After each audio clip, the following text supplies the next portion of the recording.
Hey, now we have audio. Hello, everyone. Welcome to another Victor webinar. Together with me is Thomas Westergaard Janssen. Welcome, Thomas. Thanks for being here. Thank How are you you. doing? Thank you for having me. I'm doing great. You? Yeah, cool. I was really looking forward to this webinar since a long time. So yeah, Thomas is super experienced with automation. He has work on automating the largest infrastructure project in Europe. So it's a quite exciting project. So yeah, I'm really looking forward to this conversation. But Thomas, maybe before we start, yeah, of course, everyone welcome at home and at the office that's watching us. I will be your host. Thomas will be sharing his insight. I will ask Thomas the questions I think you could ask them of him. But even better if you ask those questions yourself. So you can just write the questions down in the chat, in LinkedIn, in YouTube. And in that way, I will see it on the screen and show it to Thomas. So yeah, don't be shy. Ask whatever you want to ask. And we will do our best to reply to those questions. But Thomas, maybe you can tell us a bit about yourself and how you end up into doing automation. Thank you.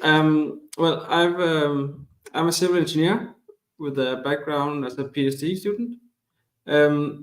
I've been working for COWI for 9 years, and now I have a company together with two great guys. So doing my PhD, I did a lot of coding and in MATLAB.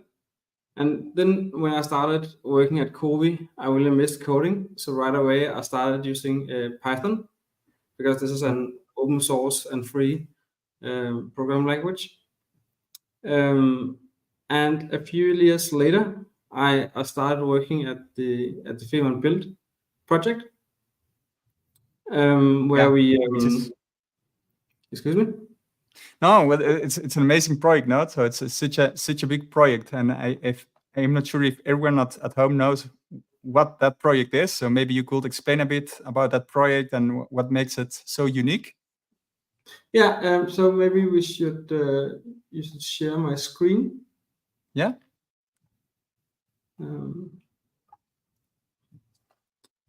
So the Fehmarn Build project is a project where they're building a tunnel from Denmark to Germany, which is 18 kilometers long. The tunnel is built of 79 emerged tunnel elements, like normal elements, and then 10 special elements. It's the world's longest emerged tunnel, where each element is 200 and about 20 meters long and weighs about 73,000 tons. So it's huge tunnel elements. And in each element, we're using so much materials, so much steel and concrete. So the challenge for us was to do an optimal design where we use as little amount of steel as we could. And our automation journey actually started there. I'll just show some images so you can get a feeling of the size of the project. So it's 4 lanes for cars and two railways, and all elements is built on land and then shipped out to a location where they're synced down and connected to the other elements. Yeah, so really, you built a factory close to the project location, not just to make those tunnel sections. Yeah, so this is one of Europe's biggest factories creating concrete elements that is just built for this project. It's going to be used for other projects afterwards, but it was built for the purpose of building this tunnel. Yeah. How big are those sections? You say there are about 80 sections, and how big are they? So they are about 220 meters long and 42 meters wide and 9 meters high. Yeah. So if you put one element up vertically, it will be higher than, I guess, the highest building in Holland. Yeah, yeah, for sure. Yeah. And we're building and they're building 79 of those. So it's Yeah. a huge project. Yeah. Where you have like great amount of data, and the element is actually being built at the moment. So here you can see like 4 elements getting built at the same time. And inside the factory, they are putting up all the reinforcement that goes inside the tunnel elements. And this was actually my main task at the project, designing these reinforcement bars and try to minimize the use. And in the project, I got some help to optimize the design from 2 great guys from Victor, Kevin Yeah, and I Ruben. recognize those. Yeah, those are my colleagues. Yeah. So maybe I should go a bit back, because the reason why Victor and optimization was really important for this project is that you have a huge amount of data and a huge amount of models. And this goes for every huge infrastructure project. That we have thousands of different models, because we have soil variation along 18 kilometers. And you have so many different load cases and load situations that to handle all these different scenarios, you need a system where you can automatically generate new models and evaluate these models and extract results in an easy way, so you can design your elements. Because do you have like maybe some ballpark figures about how many? I think you optimize each section of the tunnel, and then you have how many load cases do you have for each section of something like that? So I can have like an idea of how many models you really have to make and how many calculations you do. So I should emphasize that I don't know. I'm not longer working for Covey, so I don't think I could go into details, but it's in around of like 1,000 different load combinations, because you have different wave heights, and you have so many different combinations of soil conditions. So you also have to create different models, because they are all linear. And it's just that the amount of data in these kind of infrastructure projects is crazy, and the amount of repetitions that you have to do, it's really a huge problem. And there is some great, really awesome engineers at Covey who's really great at what they're doing, and they're great, really like world best concrete designers. But only a few of us could do programming and could handle this amount of data. I think that's quite a challenge, not? Because you say you have like 1,000 load combinations, and then you have, I think you don't have 1,000 engineers, not? So you have like a little group of people that really are experts in tunnel, and you can imagine then they also kind of become the bottleneck in this whole process, not? So they're not able to basically do all the calculations they want, because you have limited time, of course, in a day. Yeah. Is that where automation, you think, like made the biggest contribution to the project of? Yeah, definitely. So in these kind of projects that is so big, we have so much data, automation is really important to make it easy for the other engineers to get results from this big amount of data. So they need results that they can use to design the tunnel, and this process is really cumbersome, and you need some programming skills, I guess. And for us, in this situation, Victor is really great, because we were few people who could code and do and handle this amount of data, and we can create programs that they could use. So before we used Victor, we were only a few people who can handle that data. So when other colleagues should have result, they came to us, and we became quickly the bottleneck. But then we started creating the Victor app together with Ruben and Kevin and other guys from Victor, and then we enabled people to do all the data processing themselves because we have optimized it and put a user face on it. And can you maybe share something about the collaboration you had with Ruben and Kevin? Like how did it went, and what was their role in the project, and the role of the people at Kowi in that case? So Ruben and Kevin are both really great programmers, and of course know the Victor platform better than anybody else. So we were breaking down problems that where they could do without having any knowledge of civil engineering and tunnels, and that was actually a really nice process, because that's also giving yourself a better understanding of what you're doing when you have to break the problems up in small parts that everybody can understand. Yeah. So I think in a really short time we made a huge program to handle all of the data that you have, and made a program where we had more time to do the optimization of the tunnel, so we could use less materials.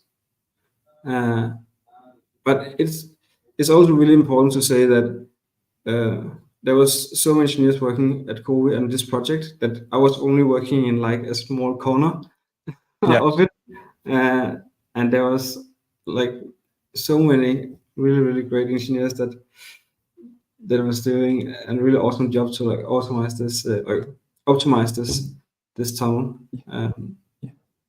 Yeah, I think it's like such a challenging project, not so big, so many data, like also making this thing with these like big factories. I think that I will think that one of the big challenges you also have is like data handling. Not so, besides like doing really the post processing and checking the results and doing the optimizations, so you get like the absolute best design. Still, there's so much data. There is a risk that people use the wrong data. Not so. How did you solve that? Or how did you mitigate that risk? So when you have it all in one platform, it's really easy to control what people have access to. And when it's a web application, you're sure that everybody is using the newest updated data.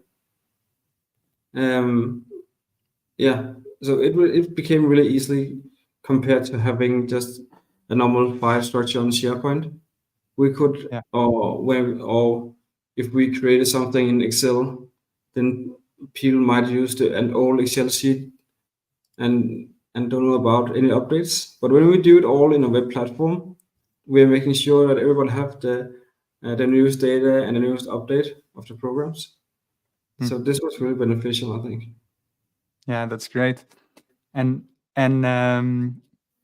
yeah, I have a question from like people asking on LinkedIn. I will post one here on the screen. I think you will be able to see it too.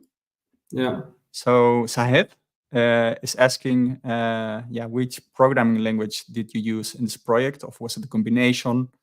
And maybe I can extend this question a bit more to maybe in a general sense, what kind of programs were working there? Was it structural engineering, geotechnical engineering? What kind of things were all connected in this app you made? So in general, in Victor, I think you can connect any program to Victor through workers. So you can install a small program from Victor on your PC that connect your PC to Victor, and you can easily connect that to any civil engineering program that has an API. And I think if you go into the Victor platform, you can also see the special workers for special programs. And inside Victor, we are only working in Python. But through Python, you can also run a Excel sheet where you have written some VBA. You can also do that on a local computer. But we mainly use Python for everything. And is it like something you can say about, of course, not in details. I understand that you cannot share all details, but on a general sense, the kind of stuff you automated, like, I don't know, I can imagine that there's a load component, and you have rebar, you have concrete, you have your technical engineering, you have BIM, you have all kind of things that are kind of involved in this project. And can you kind of give an idea of until how far was this automated? So in general, we were trying to automate as much as the workflow as possible, to a point where the engineer had a clear overview of all the requirements for all the sections, so they can do a detailed design themselves. I don't think any engineer is at the point where you can just do an totally optimized reinforcement design. I think that everybody still needs to look at the output and have some engineering judgment on the final design. But you can come really far with making optimized workflows, just connecting commercial programs. Yeah. And I have another question here from LinkedIn. And Sam is asking, Sam Chen is asking, what kind of data format did you use to exchange information? So personally, I prefer JSON format because that fits really well with the Python's dictionaries, and that's what I normally use for handling data. Yeah. And in Victor, your params in Victor is, I think, it's a Monk library you use, but it's basically, it's also working as a dictionary. Yes. So that's what I always use. Yeah. It's so easy to do. Yeah. And Thomas, I think that this project was the first time you used Victor too, not? So it was like immediately a very big program of a huge project, and at the same time like a new technology. And you had some help from Ruben and Victor and Kevin from Victor. Can you maybe share some, like, how was that experience working with them? How quick it was to learn Victor, that kind of stuff? So I think I have had the best situation for learning Victor because I was working closely together with two experts every day, and they were reviewing my code and giving me feedback all the time. So it was a really steep learning curve, but it was also relatively easy because I had like two experts next to me giving me feedback all the time. Yeah. And vice versa, I could give them feedback on the more technical aspect of our solutions. Yeah. And I think that was only at the beginning. Also, Ruben and Kevin were there, and at a certain moment, the code team took over completely this project. So, kind of the consultancy team of Victor was not needed anymore, not? I will not say that they were not needed, but they have taught us well. Yeah. Yeah. So there was also like some knowledge transfer there. It was like a boot camp, basically some boot camp on how to become like experts. Yeah, cool. Exactly. Yeah. Sahed has another question about trust. So yeah, he says thanks Thomas for the previous answer. Yeah, and it's about trust, no? So often automation, maybe people see this as a black box of you're handling data and data security. And the question is, how do you, ensure the client that everything will be fine, that data will be handled properly? Do you have some insights on that? I don't know if I'm allowed to talk about that, how it was handled. Okay. then we skip it if it's not possible.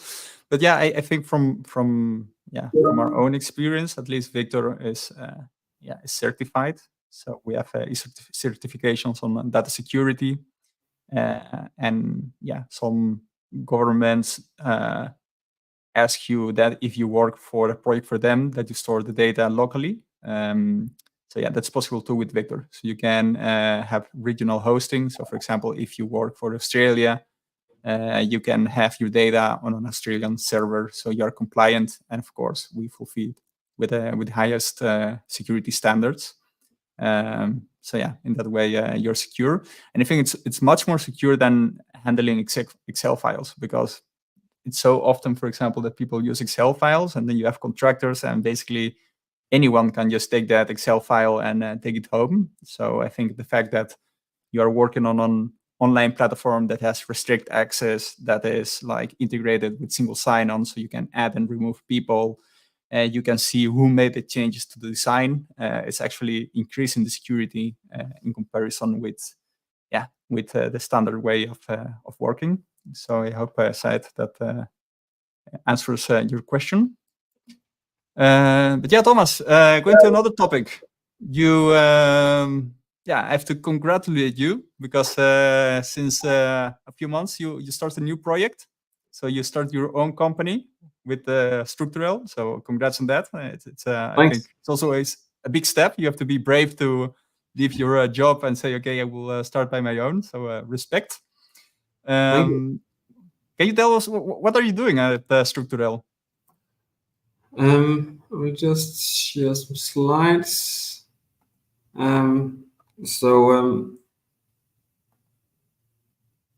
So we do structural engineering.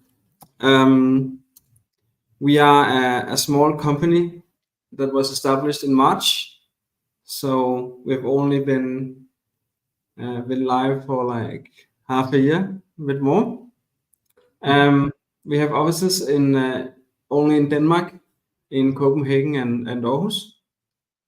And we're currently sitting 2 people in Copenhagen and 2 in Aarhus. We specialize in structural engineering, where we have one of the co-founder is certified, have a certification that only, I think, 35 people in Denmark have. What certification is that? So in Denmark, you have to be certified to do or to approve structures that have a high consequence when they're failing or are complex. Yeah. And the bigger the consequence and the complexity, the higher the certification have to be. So right now, I think there's only 35 people that can approve really complex structures in Denmark with high consequence, so high-rise buildings and stuff like that. That kind of stuff. So that there's if it fails, like there are many fatalities, that kind of stuff. Engineer. You need to have a certified engineer to approve all calculation drawings in Denmark. Yeah. Even. Are you? Yeah. Sorry. Continue. But please finish your. I just want to talk about one topic in the sustainability, which is really important for us, and one of the reasons why we started.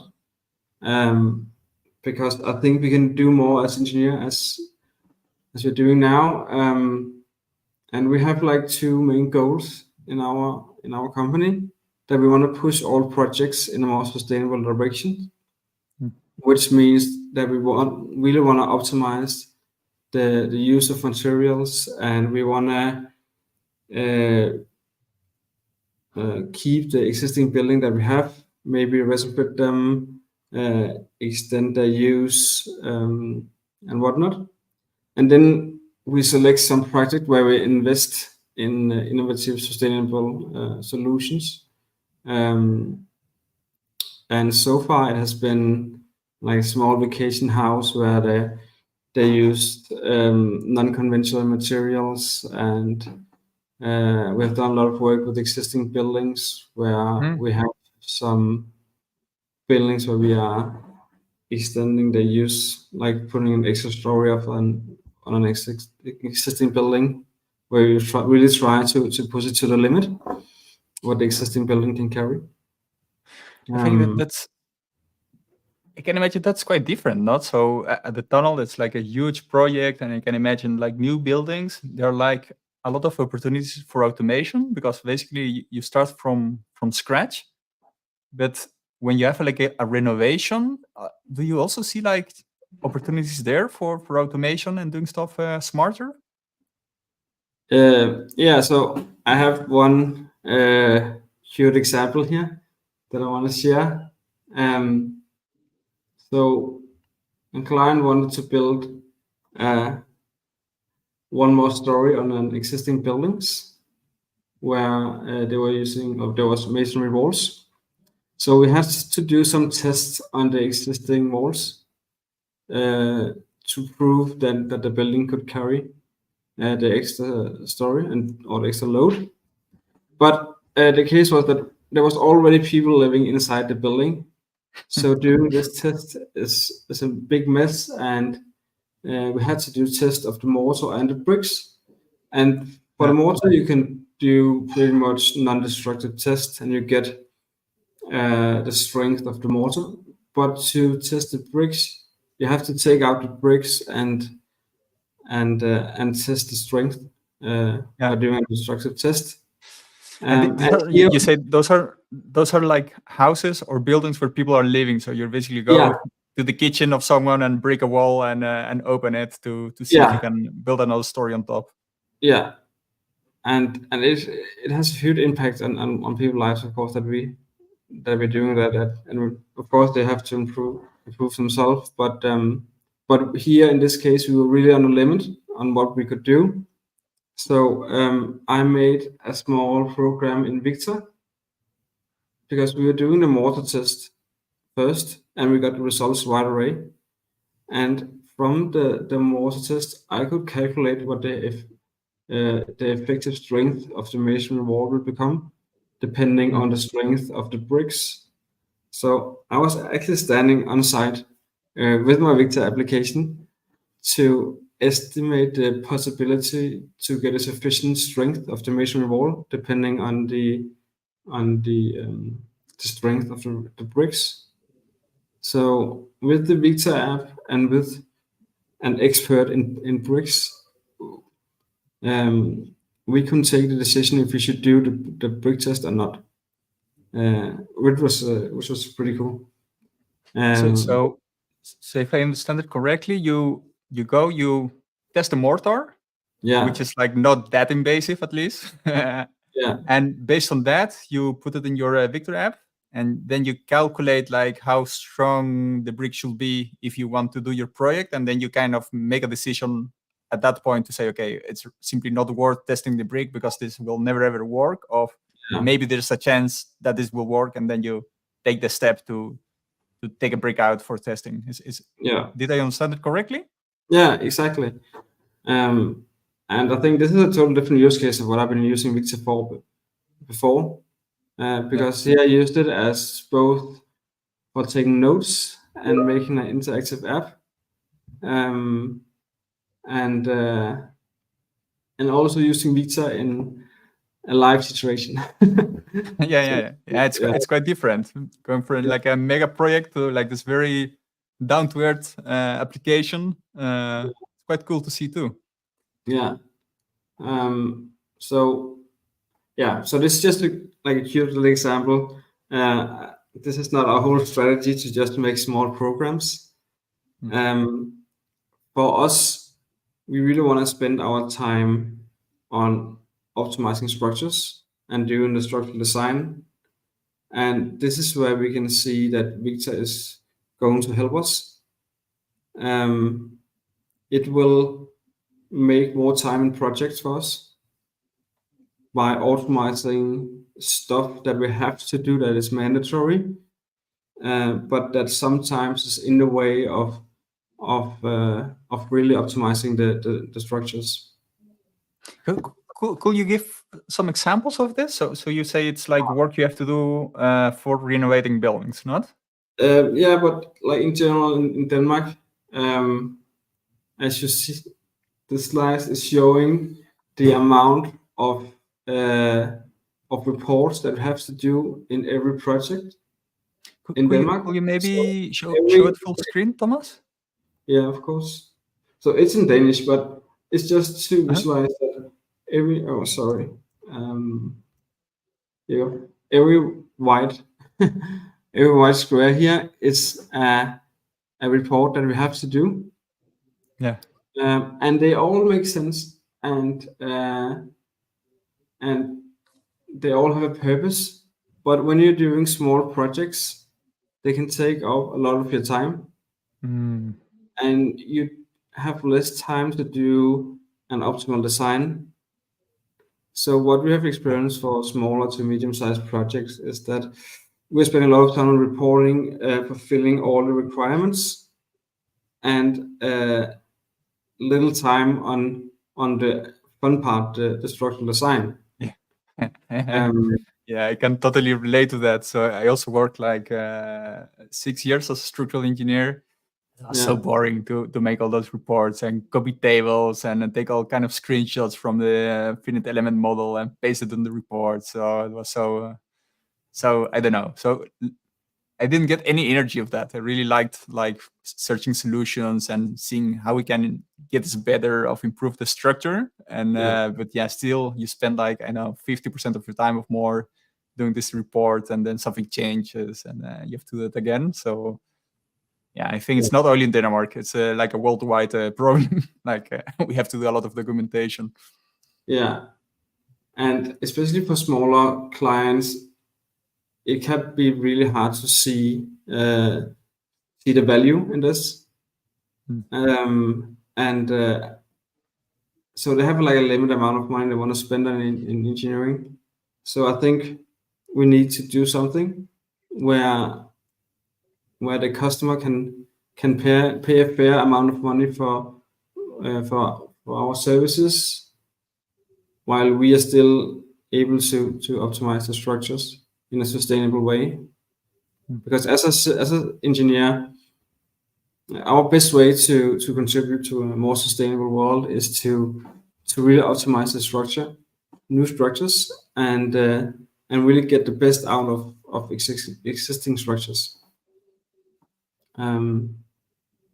Yeah. Yeah, I totally agree. Super interesting. And do you see like other automation opportunities in this sector, like in buildings, maybe new buildings, but also renovation? Yeah, so this part here with the documents is mainly important for small to medium-sized projects, where we spend a relative large amount of the time on documentation. So when you go on to larger projects, we have more data. The problem is a bit different, I think. I'll try to illustrate this. So in projects, our workflow could be something like this, where each step we manually transfer some data to the next step. So first you have the project basis, like we have all the basic requirements and information, and then we build a model and we define some loads and we do load transfer throughout the building. We calculate sectional forces, we design the structural elements, and we do all the documentation. Yeah.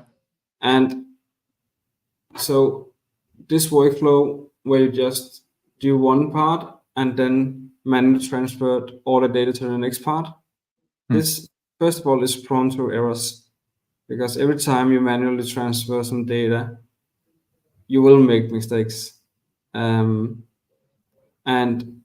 it's also really fragile if there becomes any changes, especially in the first steps, because then you have to manually update all the other steps. In large projects where you have a large amount of data, that can be really, really cumbersome to do, and take a lot of time. So yeah, definitely. Yeah.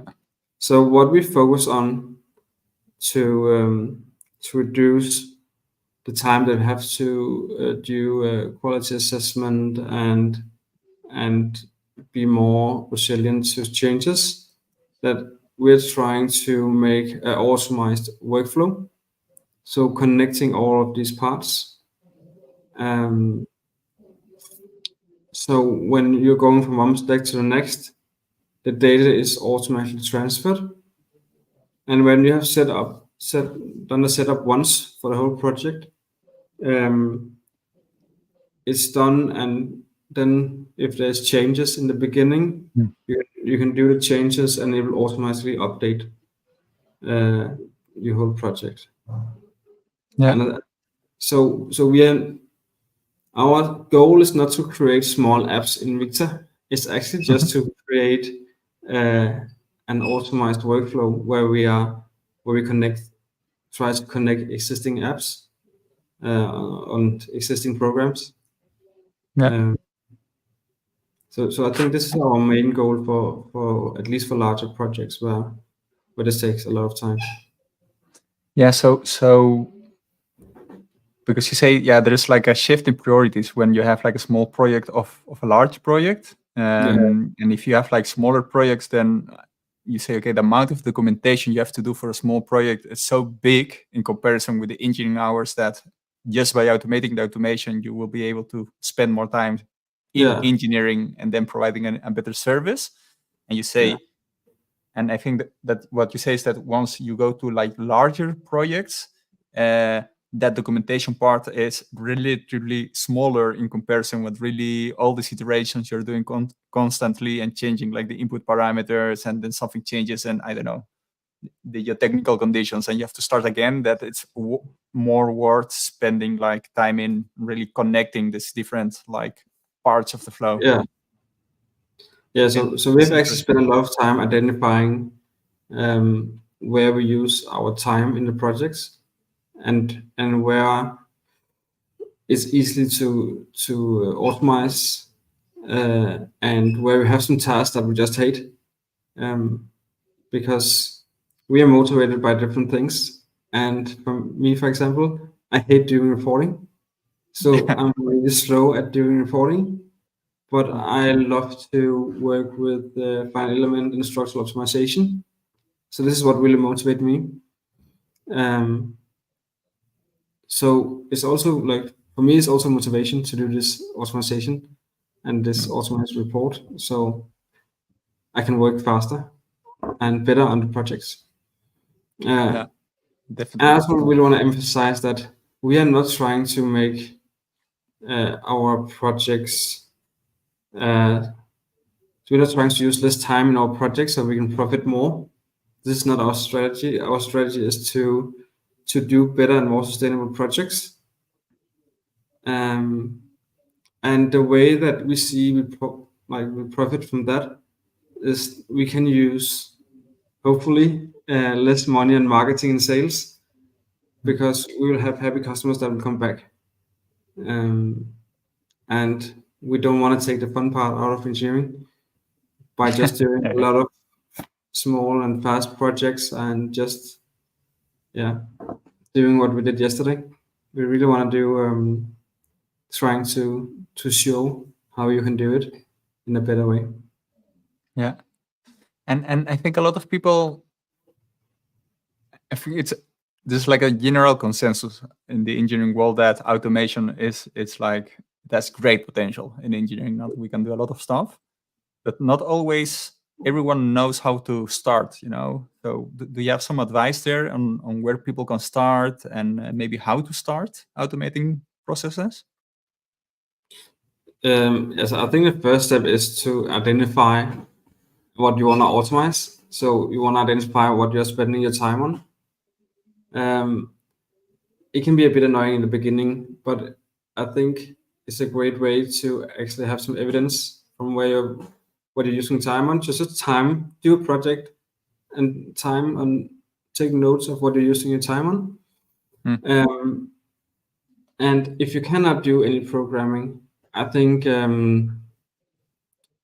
Python and Victor is a great place to start. especially now that your tools are getting better and better. I think the hardest part of getting started with Python is setting up the editor and download VS Code and Git and so on. But yeah, I think this is a great place to start. And this is what's so amazing about Python and Mixer. I think it's great for beginners, but you can also do some really advanced stuff with it. Yeah, that's super nice to hear, because sometimes I had You're feeling. not paying me for saying this. Sorry, what did you say? I should just emphasize that you're not paying me for saying this, but it's No, we're not. No, that's no, thanks a lot. I'm very happy to hear that. I think it's also very encouraging. So even if you don't use Victor, I think that there are a lot of people that are kind of a bit, let's say, intimidated by Python, because it looks like very techy. It's like a black screen with white letters, and it feels like hacking. But I will say it's not. It is like, if you have an engineering degree, you are able to understand this. It's not more difficult than understanding like mechanics, of how to understand material resistance of structures. It's like, it's not difficult. So if you are able to understand that kind of stuff, you're able to understand how to program. And it's actually, I will encourage people to use Thrive. So there are so many free courses for Python where you can learn. There's so much free material. We're living in an amazing age for learning, because everything you want to learn, you can just find it on the internet. And it's more up to you and giving the time for doing that. So yeah, I will say just try this out. I have a question from the public. It's about web apps. Maybe I can answer that myself. But Osman, thanks for asking the question first of all. We're super happy that people are asking questions. That's great. We like it a lot. So if you still have some questions, we have a few minutes. So please ask. But Osman ask, I have a local VBA, an Excel file with a VBA. So VBA is, people call it also like having it's not a script, it's a macro. People call it a macro. And he has a Grasshopper file that connects with a FEM software, so Fit Element software. And he's wondering if you can connect all of that, and if people need to have those files on their laptop to use the web application. The answer is yes, you can connect all of that. We have very good cases. So we have some cases. If you go to the website of Victor, you, for example, can find design of a crane foundation done by Vinci Constructions. I will put the link later on the comments. I'm not sure if I can comment directly from now, but I will search the link and post it there.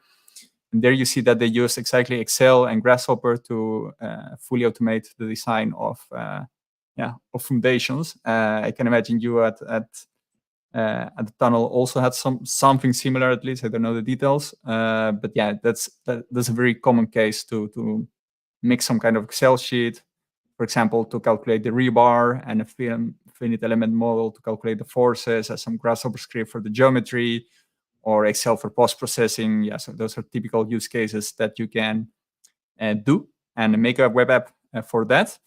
And the second part of the question is the people using the app, they don't need to have neither the FEM software, nor Grasshopper, nor the Excel files, nor nothing on their laptop. So they can use it directly on the web. And without going into too much details, of course, you use your own licenses. So you use the licenses of your company, but that runs like in a separate server. So the app basically ask that calculation server to run those analysis, and then it sends it back to the app. And in that way, people don't need to have that installed.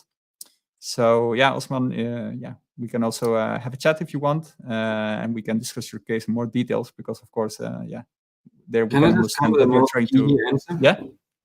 So Excel is actually just a zip file with a lot of XML file inside. So you can easily read an Excel file with Python, for example, with pandas. And most Fine Elements software has an API.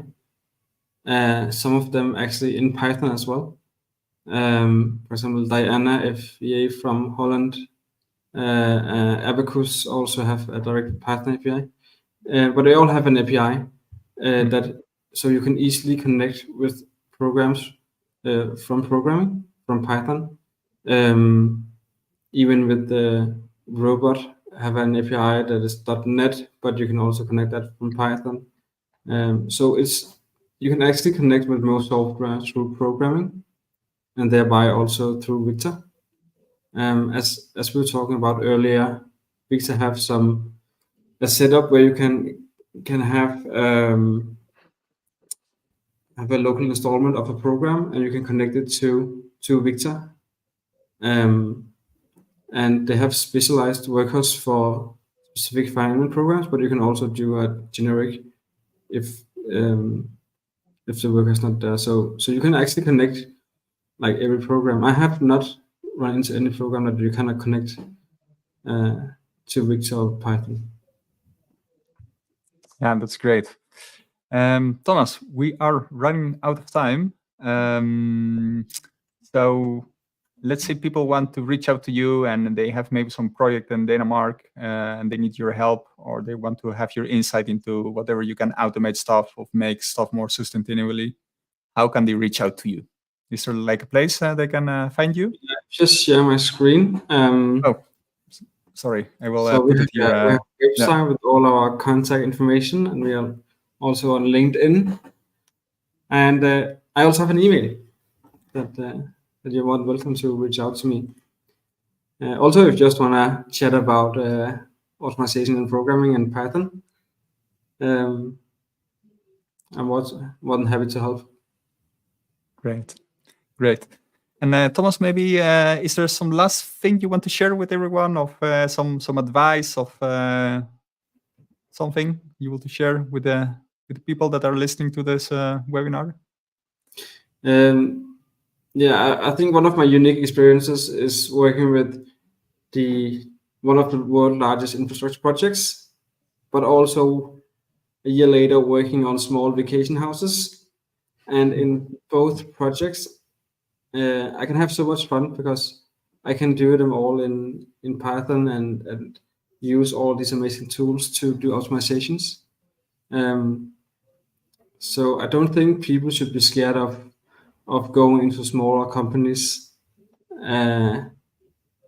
because you can have a lot of challenging work with big projects, but also with smaller projects where you're also in closer contact with the clients and see the happy faces of your clients when the project works out. Yeah, that's some great advice. Yeah, so that there are opportunities everywhere, as you say, Thomas. Yeah. Yeah, Thomas, thanks a lot for being here and taking the time to share your experience with all of us. I enjoyed the conversation a lot, so thanks again. Yeah, and for the people that will like to try out Victor, you can do that for free. It's a free version, so it's not that it's a trial. You can use it for free forever. And if you have some maybe project and you're thinking, hey, I could have some help in automating this process of seeing what the impact is for my engineering project, you can also reach out to Thomas or reach out to us. And we'll be, of course, more than happy to help you, and we will think along on how we can make this happen.